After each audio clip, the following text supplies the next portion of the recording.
Hello friends, welcome back. When you take a machine learning or a deep learning or data analytics related project, the first thing that you would think about is how do we get the data cleansed or the data cleaned?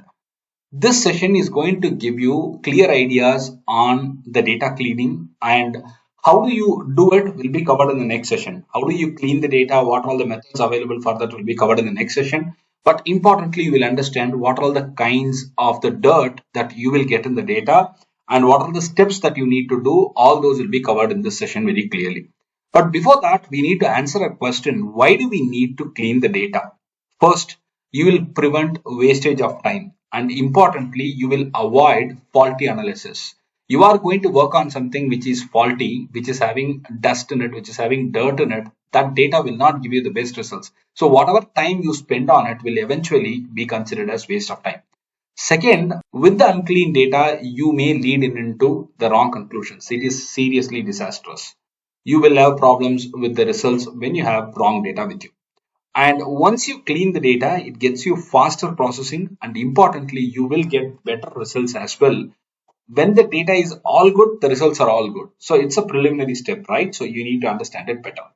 Now, can we clean it? Do we know the steps for cleaning it? The stages for cleaning it? Let's take a shirt with stains on it. What do we do? First, we identify where exactly the stain is.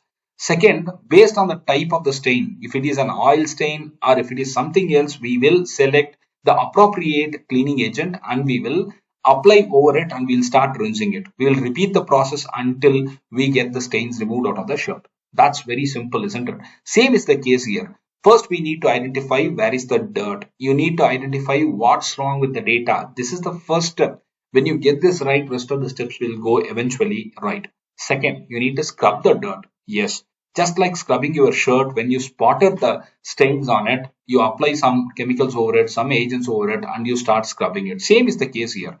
You need to identify the stain and you need to identify the intensity of the stain in the shirt and you select the agent. Similarly, what kind of dirt is there in your data? Based on the type of data, you may have to select the methods to clean the dirt in the data. Third, repeat. You will have to repeat the process until you get the stains removed from the data. You get the dirt removed from the data. Well, this is as simple as you washing the clothes, right? Yes, it has got seriously a connect there. Let's go ahead step by step to understand more about these three processes, these three stages. The first one is identifying dirt. Spot the stains. Right. When you see the data, you please identify if you have any empty values in the rows or columns. You check the data distribution if it is proper. You can use visualization tools and you can spot the outliers so easily when you go ahead with the visualization tools. This helps and check if all the entries are okay.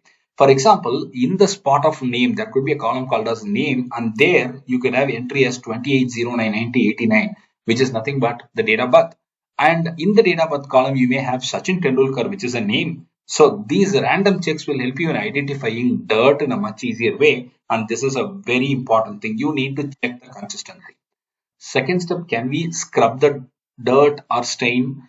How do we do it? You have identified the dirt. So half the problem is solved. You should choose the techniques based on what type of dirt is there in the data. And actions can be taken based on that. What are all the types of dirt that one could face? Missing data. That's a very important thing. If the data that you are missing is going to convey really something very valuable, then you are losing something big. We need to go ahead and identify the missing data. Outliers, right? When you are collecting the data about the marks of the student, which is in percentage, if somebody has got 102, 103 or minus 10, it's not correct. It's outliers. Contaminated data, you are checking for data entries with respect to marks of the student, but it is having some wrong data entry which is checked textual in nature. It is called contamination. The water quality data entry is having the cancer data set details is a contamination. I don't want that. It's like noise. Inconsistent data. Can we sell phone with all capital letters, phone all small letters, or phone with P alone in uppercase letter? This is inconsistency. You must have consistency everywhere. So check for inconsistency. Invalid data. Yes, you are collecting details of age of a person. It cannot be 230. It is invalid entry.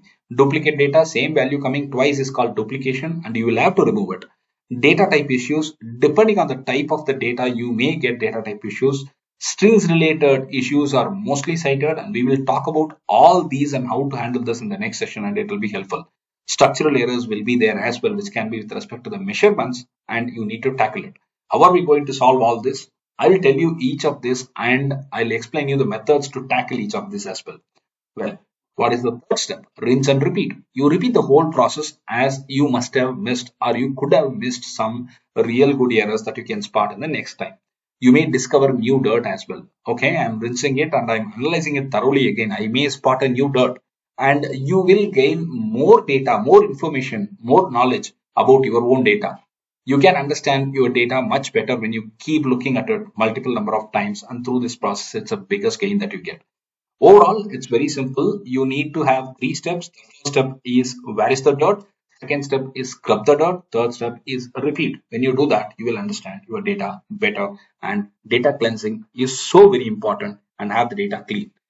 That's it. We'll have the next session where I'll explain you the techniques which can be used to remove all these types of dirt I have discussed with you in this session, and it will be useful too. If you like the channel and the content, kindly subscribe. And if you have any questions, post it in the chat. I'll be happy to answer them. Thank you.